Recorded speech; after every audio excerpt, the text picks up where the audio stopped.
Olá, boa tarde a você conectado conosco aqui pelo Notícias Agrícolas no ar, mais um boletim de mercado olhando para o que está acontecendo lá na Bolsa de Chicago. Soja tem mais uma sessão no vermelho, uma semana aí negativa para os preços lá na Bolsa de Chicago. É um movimento aparentemente previsível, principalmente por conta da chegada da safra, da entrada aí da safra americana no mercado. Ontem o USDA já trouxe a evolução da colheita lá nos Estados Unidos, a soja já tem 5% da sua área colhida. Mas e agora? O que pode acontecer com o mercado? Será que essa pressão continua? Pergunta para quem entende. Vamos lá para a GeoResource Brasil, onde está o meu amigo Rafael Mandarino. Seja bem-vindo, Rafael. Obrigado por estar aqui e ajudar a gente a entender um pouquinho das possíveis dinâmicas aí desse mercado. Teoricamente, a gente tem um momento aí de pressão nos preços, de queda para a soja lá na Bolsa de Chicago. Você compartilha dessa ideia? O que você está vendo no mercado? Enfim, o que a gente pode esperar em termos de comportamento de preços lá em Chicago? Seja bem-vindo. Boa tarde, Alex. Boa tarde a todos. Obrigado mais uma vez pelo convite. É sempre um prazer estar aqui voltando, né? Falando para sua audiência, falando aqui para o seu público e com você, obviamente, essa discussão riquíssima que a gente sempre tem. Obrigado mais uma vez pelo convite aí. E vamos lá. Basicamente, a gente tem, né, sazonalmente falando, no início dessa colheita, ainda mais para uma colheita que sofreu, uma safra que sofreu bastante, né? Diferentes cenários e também foi testada numa perspectiva de calor e ausência de chuvas dentro de uma perspectiva normal, ou seja, abaixo da normalidade em grande parte, né, do cinturão agrícola lá, né, e diversas regiões aí de interesse para o nosso agronegócio mundial. É uma safra que deixaria, né, realmente, por isso que desde maio a gente está vendo bastante volatilidade, para os últimos momentos, para a boca da colhedeira, para uma definição final e, ao mesmo tempo, essa mais do que nunca trouxe, né, sazonalmente essas quedas, agora que as colheitas começam a avançar. Colheitas que têm uma certa divergência, alguns falam em dados melhores em alguns estados, outros falam em dados piores, né, em outros estados. Resta, né, ainda um calor, alguma chuva que possa acontecer ali no meio das planícies, que possa atrapalhar também, né, um pouco dos trabalhos de campo. Enfim, tem ainda muita coisa para acontecer pensando só em hemisfério norte, né? Por enquanto, ainda indefinido, ainda para confirmarmos essa produtividade e, obviamente, também trazer essa produção final. Então, essa volatilidade era esperado, de fato, depois desse relatório, era esperado, por mais que ele já tenha sido deglutido, também é esperado justamente por uma falta de movimento, né, de grãos efetivamente por lá, né, enquanto que por aqui a gente segue bombando a nossa exportação, né, por mais que a gente tenha tido uma certa diminuição, um aumento, né, de semana para semana, mas a gente tem um line-up muito forte no Brasil, seja para soja, seja para o milho, comparando com períodos, mesmo período em anos anteriores, né, então são números por lá ainda a serem definidos que fazem com que os preços, por conta dessa ausência de exportação por lá, né, e essa indefinição também desses números, vai fazer com que o produtor americano ele segure, ele armazene esses grãos, né, até uma perspectiva de uma recuperação para que ele possa fazer uma venda melhor. E não só isso, eu acho que vale a pena considerar de que nós temos aí aquele insurance, né, aquele seguro deles de revenue insurance, né, que seria de receita, né? Eles têm um seguro para caso venha a trabalhar um valor abaixo, né, do que estava contabilizado de acordo com esse seguro, e a gente tem aí uma média de 5,92 dólares por bushel no caso do milho, tá? E a gente está falando de 13,76 no caso da soja, ou seja, o produtor americano ele vai segurar para receber. E esse ano é um ano que parece que vai acontecer, ou pelo menos se desenha parecer que vai acontecer isso, que ele vai ganhar nas duas pontas, né? Ele vai ganhar agora, né, no outubro, esse cheque, esse pagamento desse seguro, e aí, numa virada de chave do hemisfério sul, dessas exportações por aqui, Brasil, principalmente como principal player, essa virada de novembro, dezembro para o hemisfério norte, para terminar essa originação por lá, né, aí sim a gente começa a ver uma demanda doméstica brigando com uma exportação, né, e aí obviamente a gente vai ver, né, esses preços, principalmente em Chicago, darem uma reagida, e aí entra um fundo, entram outros fatores, e os multifatores também vão considerar esse calor absurdo que está sobre o Brasil. Você está vindo para Brasília, Alex, direto, você deve estar sentindo, se vier agora, você vai sentir novamente, né, tá um calor excepcional por aqui, tá? Não é por conta da política, tá? É sim por Hum. conta do clima, tá? Então, de fato, venha preparado. Aqui, os gordinhos igual eu sofrem aqui, começa a suar parado, tá suando. Boa, Tá? Rafael. Então, realmente, para início de plantio, aí eu acho que vale a complementação, a preocupação de o término de vazios sanitários.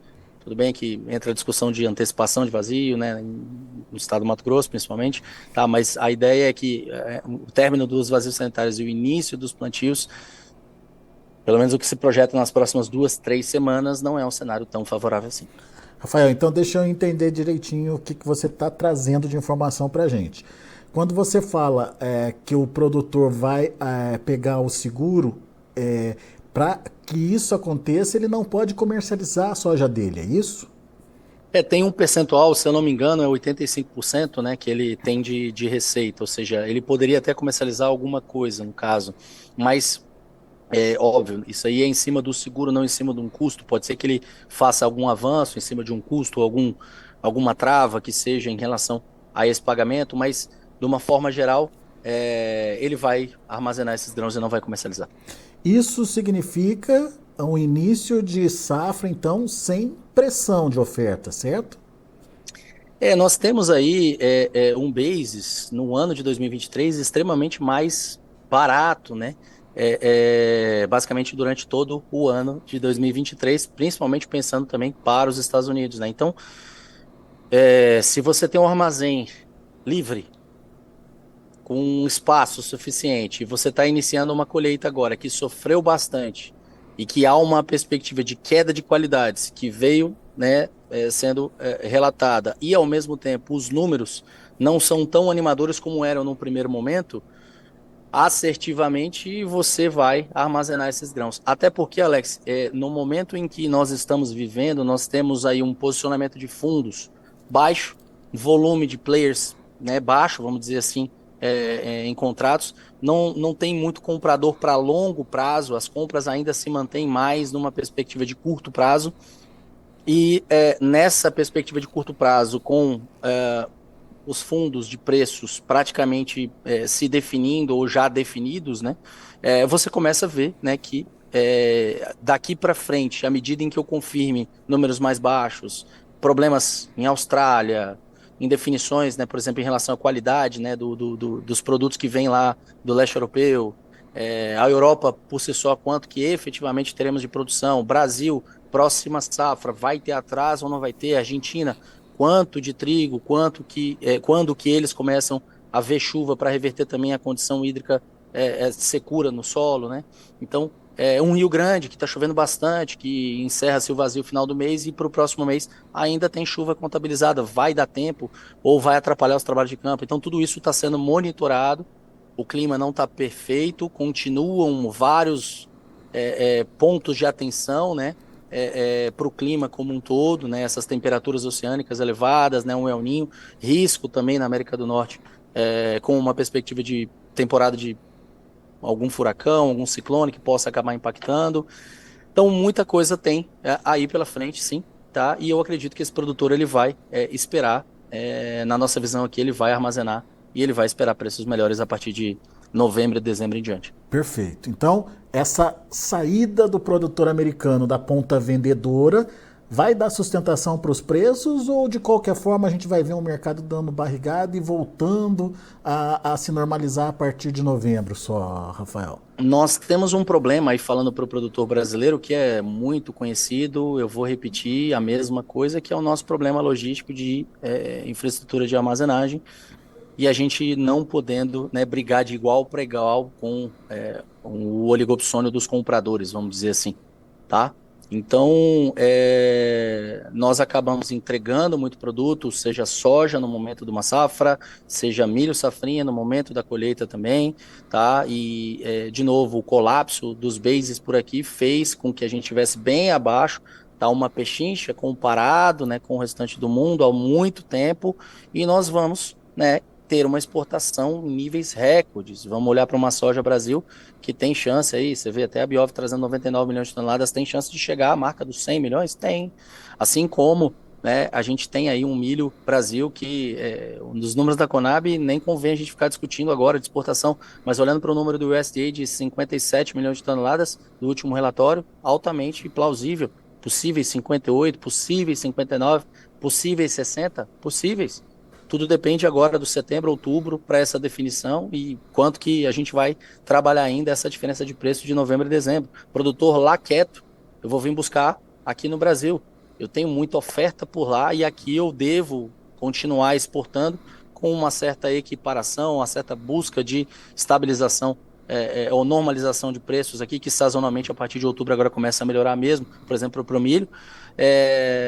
E aí, de novo, a partir de novembro, dezembro, a gente tem aí, né, pensando em Chicago, aí deixando bem claro, pensando em Chicago, a gente tem uma perspectiva de uma recuperação, né, também somado a toda as margens, né, de diesel renovável, de biodiesel por lá, né, ainda mais com essa subida dos valores de energia, de petróleo, né, então tudo mais tende a favorecer, né, essa indústria que tem novas plantas aí para ficarem prontas até o final do ano, que vai demandar muito mais soja, não é à toa que já tem, dentro da perspectiva do outlook para o próximo ano, uma área menor de milho, uma área maior de soja, né? Então, Chicago deve ver uma recuperação. Aí, a gente tem que traçar uma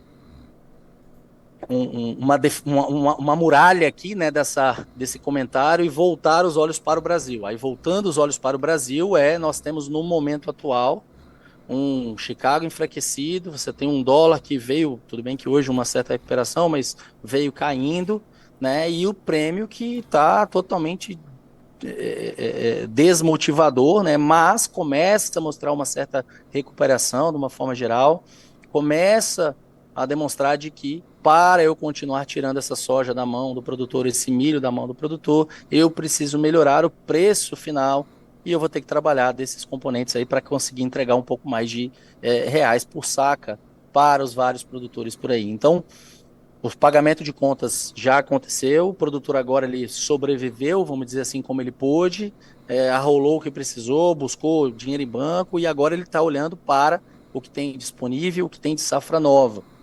Disponível, obviamente, nos preços atuais são totalmente nada motivantes, né? E a gente considera de que talvez a melhor estratégia seria dar mão para a boca para cobertura de qualquer necessidade, mas se puder aguardar com esse disponível, com essa exportação tamanha, com essa demanda tamanha pelo Brasil, uma média um pouquinho melhor, você pode conseguir aí, né, nas cenas dos próximos capítulos. Agora, quando você olha para a safra nova, essa safra nova, tudo depende de como é que ela vai avançar. Eu sei que para a soja não é tão prejudicial assim, né? Vai atrapalhar mais a janela de um safrinha lá na frente, mas sim, eu tenho medo dessa soja antecipada, desse plantio no pó. A capacidade de trabalho efetiva do nosso produtor em hectares por hora para plantar é excepcional. Pega o paranaense, Nossa Senhora, eles são fabulosos para plantar no pó, né? Tô falando paranaense, sim, né, mas o Mato Grossense, né, e vários outros estados, a gente tem essa capacidade muito positiva, e eu me preocupo sim, porque a gente está olhando regionalizado, né, a normalidade de chuvas, por exemplo, até meados de 27 de setembro está extremamente baixa, a quantidade total de chuvas até 27 de setembro está extremamente baixa. Se você avança um pouco mais até 3 de outubro, de 27 a 3, melhora um pouco a condição, melhora, mas ainda se mantém uma normalidade de chuvas abaixo, né, do esperado, 30%, 40% do que seria normal a gente está esperando para esse período, é o que está sendo contabilizado. Lógico, ainda tem muito a acontecer. Então eu acho que a gente tem que ficar bastante atento. E lembrando que um início favorável por aqui, um início positivo por aqui, vai trabalhar os nossos bases para baixo.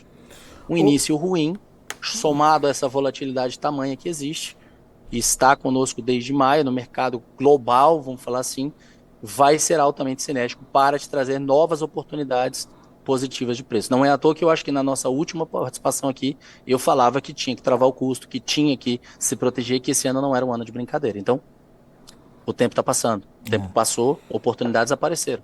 Agora é um momento bem ruim, né? Então, fiz questão de voltar bem num dia ruim, aceitei o convite aí, tá? E peço desculpas caso, né, algum produtor que está me ouvindo pela primeira vez não acompanhou, mas volta nas entrevistas anteriores que vai ver que a gente falou isso aqui com o Alex. É isso, Rafael, Alex. vamos lá. Então, vamos tentar colocar os pingos nos is, enfim, desenhar esse cenário que você trouxe para a gente.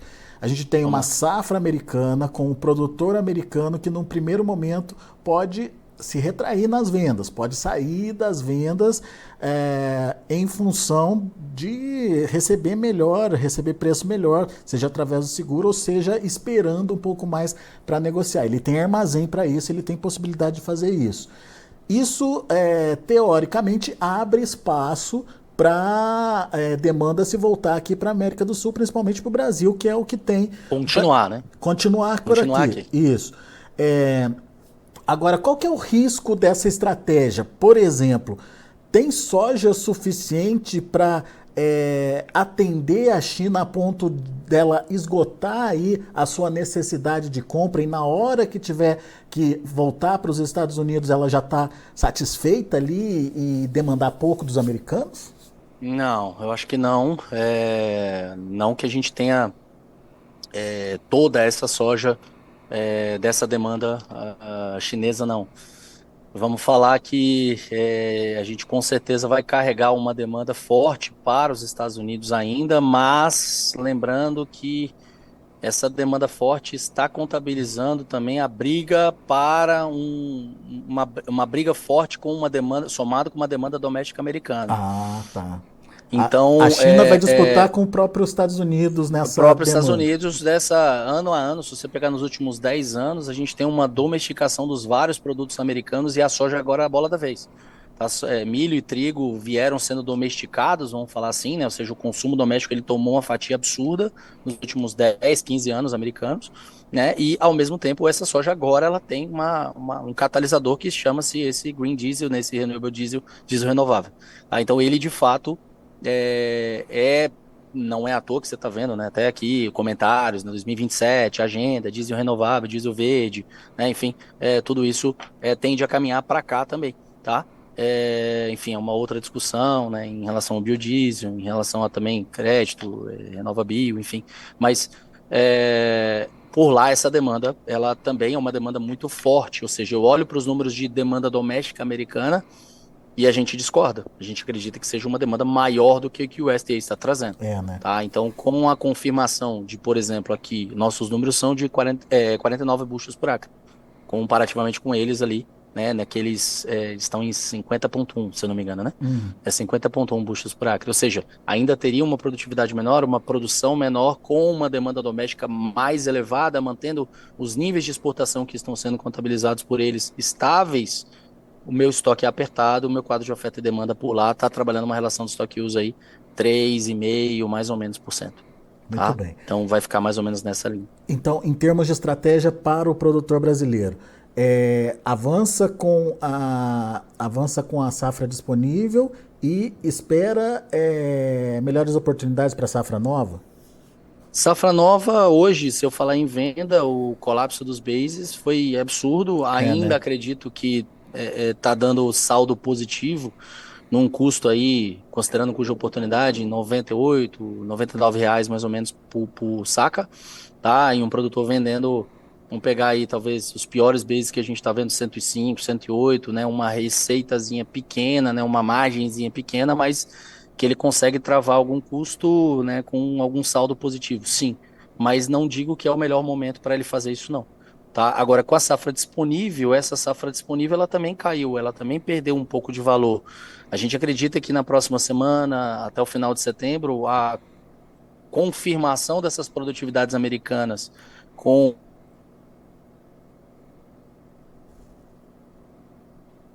Oi, Rafael? Parece que a gente perdeu a conexão com o Rafael. Rafael, tá me ouvindo? Vamos tentar restabelecer a conexão rapidinho. Agindo aqui por conta de um câmbio tendo caído. Rafael, a gente tenha... Oi. Desculpa, a gente perdeu a sua conexão por uns segundos aí. Vou pedir para você repetir pra gente. Me escuta agora? Sim, agora sim. Tá.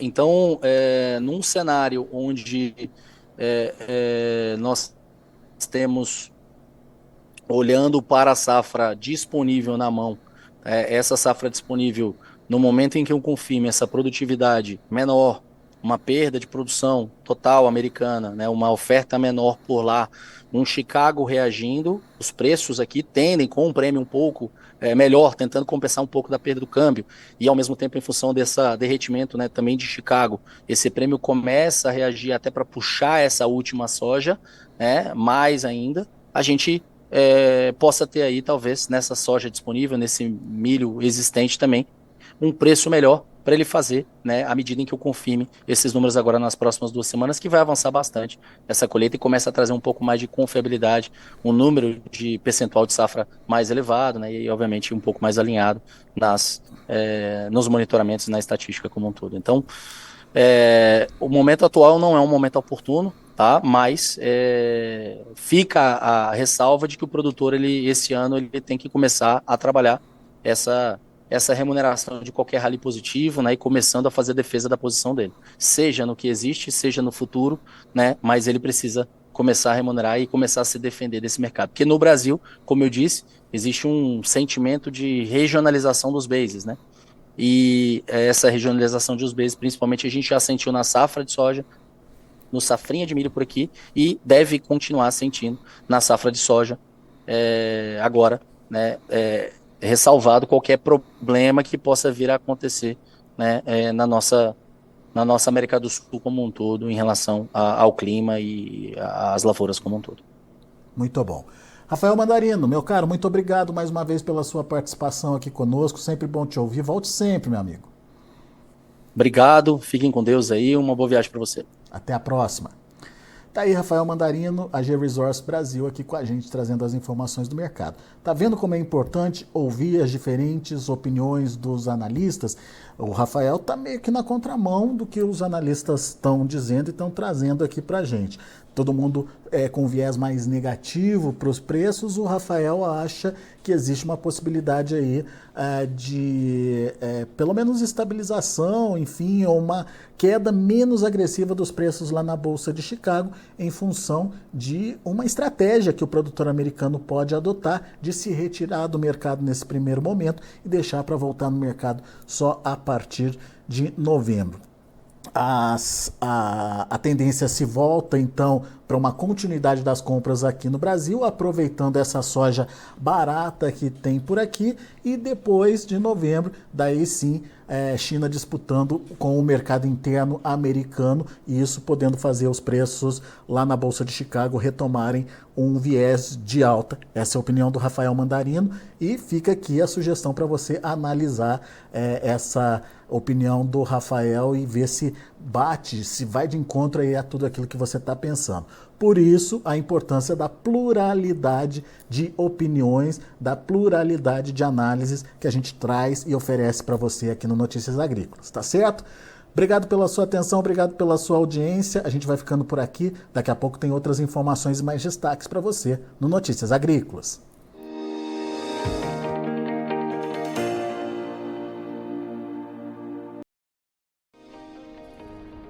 Se inscreva em nossas mídias sociais, no Facebook Notícias Agrícolas, no Instagram @Notícias Agrícolas e no nosso Twitter @Notiagre. E para não perder nenhum vídeo, não se esqueça de nos acompanhar no YouTube e na Twitch, Notícias Agrícolas Oficial.